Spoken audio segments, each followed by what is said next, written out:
UAE-യിലെ അനാഥ കുട്ടികളുടെ ഉന്നമനത്തിനും സുരക്ഷയ്ക്കും അവരുടെ ഭാവി മികച്ചതാക്കുന്നതിനും സമഗ്ര പിന്തുണ നൽകുന്ന മദർ ഓഫ് ദ നേഷൻ എൻവോൺമെന്റ് ഫോർ ഒഫൻസ് പദ്ധതിക്ക് വലിയൊരു ഉദാരദാനമാണ് ഉണ്ടായിരിക്കുന്നത്.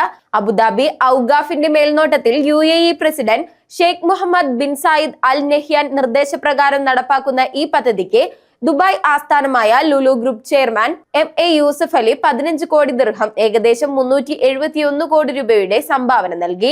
ഇതോടെ രാജ്യത്തെ അനാഥ കുട്ടികൾക്ക് മികച്ച വിദ്യാഭ്യാസം, ആരോഗ്യ പരിരക്ഷ, സാമൂഹിക ശാക്തീകരണം എന്നിവ ഉറപ്പാക്കുകയും അവരുടെ കഴിവുകൾ വികസിപ്പിച്ച് ഭാവിയെ സുരക്ഷിതമാക്കുകയും ചെയ്യുന്നത് ലക്ഷ്യമാക്കുന്നു.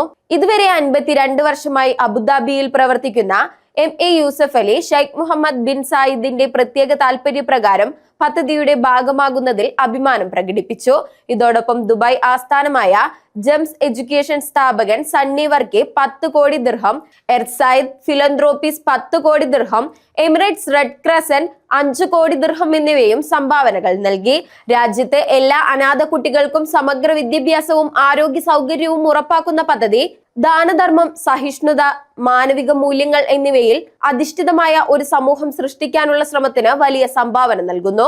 രാജ്യമാതാവ് ഷെയ്ഖ ഫാത്തിമ ബിൻ മുബാറക്കയുടെ ജീവകാരുണ്യ മൂല്യങ്ങളെ ആദരിച്ചുകൊണ്ട് പദ്ധതിക്ക് ഈ നാമം നൽകപ്പെട്ടതും അനാഥരായ കുട്ടികളുടെ ജീവിതത്തിലേക്ക് വെളിച്ചം പകരുന്നതുമാണ്. അതായത് UAE-യുടെ കുടുംബ ശിശുക്ഷേമ മേഖലയിൽ ദീർഘകാല മാറ്റങ്ങൾ സൃഷ്ടിക്കാൻ ഈ പദ്ധതി തയ്യാറാണ്. സമൂഹത്തിലെ ഭാവിയെ മാറ്റുന്ന ഒരു കരുണപരവും ദാനമൂല്യവുമുള്ള സംരംഭമായി മാറിയിരിക്കുന്നു.